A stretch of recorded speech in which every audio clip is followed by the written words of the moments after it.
तो मूवी के स्टार्टिंग में हमें एक देवी का स्टैचू दिखाया जाता है जो कि अनाज और दौलत की सिंबल थी और ये पृथ्वी उनकी कोख है। इस मूवी में ये माना जाता है कि जब इस दुनिया की शुरुआत हुई तो देवी ने इसी कोख से बहुत सारे देवी देवताओं को जन्म दिया। लेकिन देवी को अपने सबसे पहले बेटे से बहुत ही ज्यादा प्यार था जिसका नाम था हस्तर। इस मूवी के अकॉर्डिंग किसी भी वेद पुराण में हस्तर का नाम देखने को नहीं मिलता है क्योंकि उसे देवी का सारा सोना और अनाज चाहिए था। सोना तो उसने जैसे तैसे पा लिया, लेकिन जैसे ही उसने अनाज की तरफ हाथ बढ़ाए उसके बाकी के भाई बहनों ने उसके ऊपर हमला कर दिया और अनाज को बचा लिया। लेकिन जैसे ही हस्तर के भाई बहन उसको मारने वाले होते हैं, देवी हस्तर को बचा लेती है। हस्तर के लालच की उसे ये सजा दी जाती है कि कोई भी उसे नहीं पूजेगा और उसका नाम हमेशा के लिए भुला दिया जाएगा। पूर्ति की देवी काफी सालों तक हस्तर को अपनी कोख में छुपा कर रखती है। अब वो जगह तुम्बाड़ जहाँ पर पूर्ति की देवी ने अपने बेटे हस्तर को छुपा कर रखा था, वहाँ के लोग हस्तर की पूजा करने लगते हैं और उसी जगह पर हस्तर का एक मंदिर बना देते हैं और इस सब की वजह से बाकी के देवी देवता नाराज हो जाते हैं और उस गांव को श्रापित कर देते हैं, जिससे कि उस गांव में लगातार बारिश होने लगती है जो कि कभी रुकने का नाम ही नहीं लेती। अब काफी साल गुजर जाने के बाद हमें इस गांव तुम्बाड़ में एक औरत को दिखाया जाता है जो कि एक सरकार के बाड़े में आई हुई थी और यहाँ पर एक ही पंडित जिंदा था जिसका नाम था सरकार। इसी वजह से इस जगह को सरकार का बाड़ा कहा जाता था। यहाँ पर वो औरत उस सरकार से गोल्ड कॉइन मांगती है, लेकिन सरकार इसके जवाब में ये कहता है कि ये गोल्ड कॉइन ऐसे ही नहीं मिलता, इसके लिए कुछ न कुछ करना पड़ता है। इसके बाद सीन शिफ्ट होता है और हमें इस औरत के दोनों बेटों को दिखाया जाता है, जिसमें से बड़े बेटे का नाम था विनायक राव और छोटे बेटे का नाम था सदाशिव राव। और ये दोनों अपनी माँ का इंतजार कर रहे थे क्योंकि इनकी माँ हमेशा ही सरकार के पास जाया करती थी, लेकिन आज उन्हें घर वापस आने में काफी देर हो गई थी। यहाँ पर ये दोनों बात कर रहे होते हैं कि आज दादी को खाना कौन खिलाएगा। एक्चुअली इनके घर में एक बूढ़ी औरत रहती थी जिसको ये सब दादी कहते थे, लेकिन ये दादी देखने में बिल्कुल भी नॉर्मल इंसान की तरह नहीं लगती थी। इनकी एज काफी ज्यादा थी और इनकी पूरी बॉडी खराब हो चुकी थी। अब इनके साथ ऐसा कैसे हुआ ये हमें मूवी में आगे पता लगेगा। अब ये दोनों दरवाजा खोलकर घर के अंदर आ जाते हैं और थोड़ी ही देर में इनकी माँ भी घर पर आ जाती है। अब यहाँ पर उसका एक बेटा उससे पूछता है कि क्या आपको सोने का सिक्का मिला। इस पर वो उसे मना कर देती है। अब सीन शिफ्ट होता है और हमें दिखाया जाता है कि सरकार की मौत हो गई है और ये लोग सरकार का फ्यूनरल करते हैं। इसके बाद ये औरत अपने बेटों को कहती है कि हम लोग यहाँ पर नहीं रहेंगे और इस गांव को छोड़कर शहर चले जाएंगे। यहाँ पर हमें पता चलता है कि ये कहानी बहुत ही पुरानी दिखाई गई है। उस समय पर गाड़ी या फिर मोटरसाइकिल नहीं हुआ करते थे। इसके बाद सीन शिफ्ट होता है और हमें दिखाया जाता है कि उस औरत का छोटा बेटा सदाशिव राव एक पेड़ की टहनी पर बैठा हुआ है, लेकिन अचानक ही वो उस पेड़ से गिर जाता है और उसे बहुत ही ज्यादा चोट आती है। उसे इस तरह से पेड़ से गिरा हुआ देखकर उसका बड़ा बेटा विनायक राव जल्दी से अपनी माँ को बताता है। उसके बाद उसकी माँ सदाशिव राव को वैद्य के पास ले जाती है। इसके बाद विनायक राव अपनी माँ से पूछता है कि अगर दादी को भूख लगे तो मैं क्या करूँ। इस पर उसकी माँ उससे कहती है कि उसे खाना दे देना और अगर वो इससे ज्यादा परेशान करे तो उससे कहना दादी सो जा वरना हस्तर आ जाएगा। और फिर इसके बाद सेम ऐसा ही होता है। यहाँ पर उसकी दादी उससे कहती है कि क्या तुम्हें खजाना चाहिए। ये बात सुनते ही विनायक लालच में आ जाता है और दादी के दरवाजे के पास आ जाता है कि शायद दादी इस बार खजाने का राज बता दे। जब विनायक अंदर आता है तो दादी उसे कहती है कि सरकार के बाड़े में खजाना है। अब इसके बाद विनायक इससे ज्यादा और कुछ पूछता, इतने में ही दादी उसके ऊपर अटैक कर देती है। अब दादी उसे पकड़कर मारने लगती है और कहती है कि आज तो मैं तुम्हें खा जाऊंगी। अपने आप को बचाने के लिए विनायक बार बार वो नाम याद करने की कोशिश करता है जो उसकी माँ ने उसे बताया था, लेकिन वो उस नाम को याद नहीं कर पाता और दादी उसे मारने के लिए घसीटते हुए अपने कमरे में ले जाती है। अब जैसे ही दादी उसे मारने वाली होती है, विनायक को अचानक से वो नाम याद आ जाता है।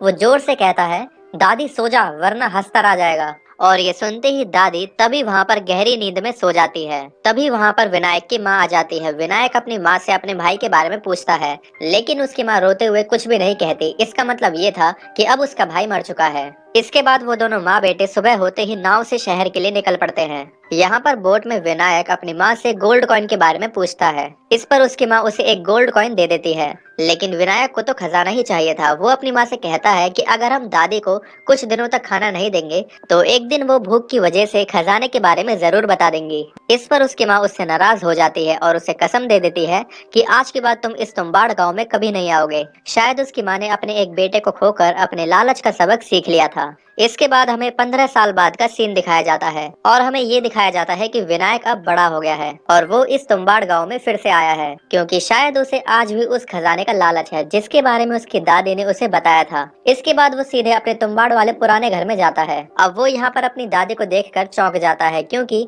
अब उसकी दादी एक पेड़ में बदल गई थी और उस पेड़ की शाखाएं इस पूरे घर में फैली हुई थी।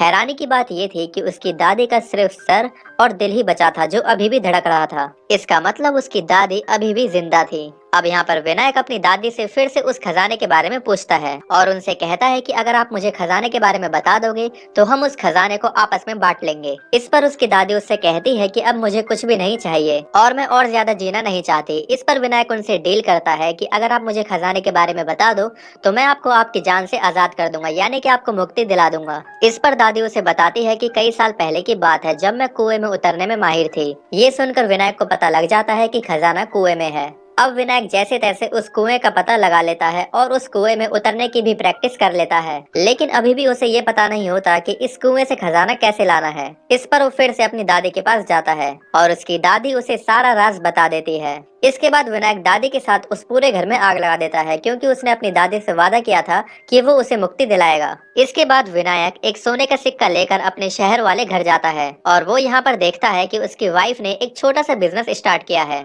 वो पिसा हुआ आटा बेचकर पैसे कमाती थी। विनायक उसे कहता है कि मैं तुम्हें रानी बना दूंगा, अब हमारे दिन बदलने वाले हैं, हमारे पास बहुत सारा पैसा होगा। इसके बाद विनायक उस पंडित के पास जाता है जिससे उसने बहुत सारा कर्जा लिया हुआ था और वो उस पंडित को वो सोने का सिक्का दिखाकर उसकी कीमत पूछता है। इस तरह से वो अपना सारा कर्जा उतार देता है। कुछ दिनों बाद वो फिर से तुम्बाड़ गांव जाता है और वहाँ से कुछ सोने के सिक्के ले आता है और उनको शहर में लाकर बेच देता है और ऐसा करते करते वो दिन ब दिन अमीर होता जा रहा था और उसके घर की कंडीशन भी काफी अच्छी हो गई थी और उसका घर भी बदल गया था। और अब उस पंडित के मन में भी लालच था जिससे विनायक ने पैसे लिए थे और इसके बाद वो पंडित विनायक के पास जाता है और उससे कहता है कि विनायक उसे अपने काम में हिस्सेदार बना ले, लेकिन विनायक उसे मना कर देता है। लेकिन अभी उस पंडित के मन में लालच था और वो सोचता है कि वो भी तुम्बाड़ जाकर सोने के सिक्के लाएगा। अब वो पंडित एक औरत को पैसे देता है और उससे कहता है कि वो 2 दिन तक विनायक के साथ रहे, तभी वो तुम्बाड़ जाकर उस खजाने के बारे में पता करेगा। लेकिन वो लड़की और ज्यादा पैसों के लालच में विनायक को सब कुछ बता देती है और उस पंडित को फंसा देती है।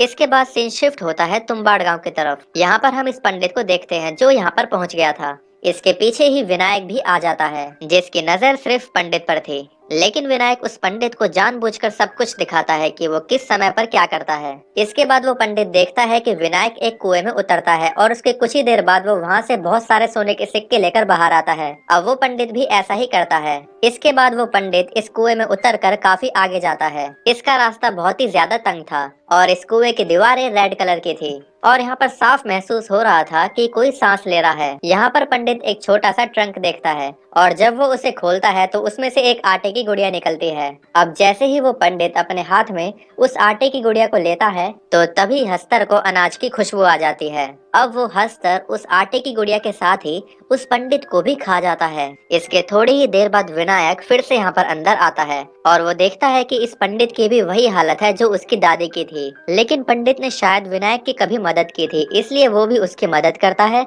और उसको उसकी जान से आजाद कर देता है, क्योंकि देखने में ऐसा लग रहा था कि वो पंडित शायद बहुत ही ज्यादा दुख में था।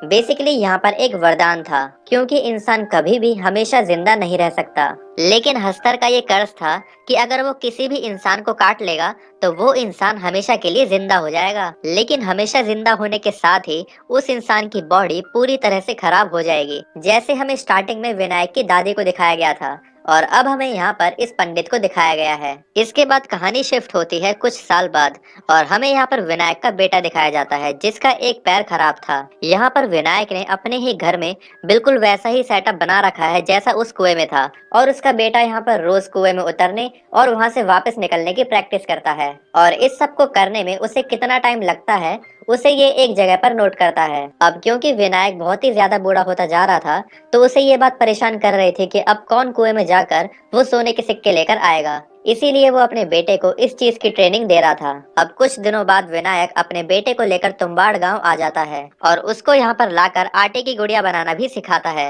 लेकिन आज वो सिर्फ प्रैक्टिस के लिए आए थे, इसलिए विनायक उस आटे की गुड़िया को दूर फेंक देता है और उसको कुएं के अंदर नहीं ले जाता, जिससे कि हस्तर उनके सामने ना आ सके। और जब ये दोनों कुएं के अंदर जाते हैं तो विनायक का बेटा गलती से अपने साथ वो आटे की गुड़िया ले आता है, क्योंकि अभी उसे हस्तर की पूरी सच्चाई नहीं पता थी। वो तो बस ये चाहता था कि वो आज ही सारा काम सीख जाए, लेकिन उसे क्या पता था कि इस काम में इतना बड़ा जोखिम है। अब उस आटे की गुड़िया को देखकर हस्तर वहाँ पर फौरन आ जाता है। इसके बाद विनायक और उसका बेटा बहुत ही तेजी से ऊपर की तरफ चढ़ते हैं और विनायक अपने बेटे को बहुत ही ज्यादा डांटता है और उसे मारता है। लेकिन विनायक के बेटे ने वहाँ से कुछ गोल्ड कॉइन्स को उठा लिया था। इसके बाद विनायक का बेटा विनायक से कहता है कि हम हस्तर को सिर्फ एक ही गुड़िया देते हैं, अगर हम उसे ढेर सारी आटे की गुड़िया दे तो वो उनको खाने में बिजी हो जाएगा और इससे हमें इतना समय मिल जाएगा जिससे कि हम हस्तर का वो बैग ही चुरा सके जिसमें से अनलिमिटेड गोल्ड कॉइन्स निकलते हैं। और फिर अगले दिन विनायक और उसका बेटा अपने प्लान को इम्प्लीमेंट करते हैं और फिर वो दोनों बहुत सारा आटा लेकर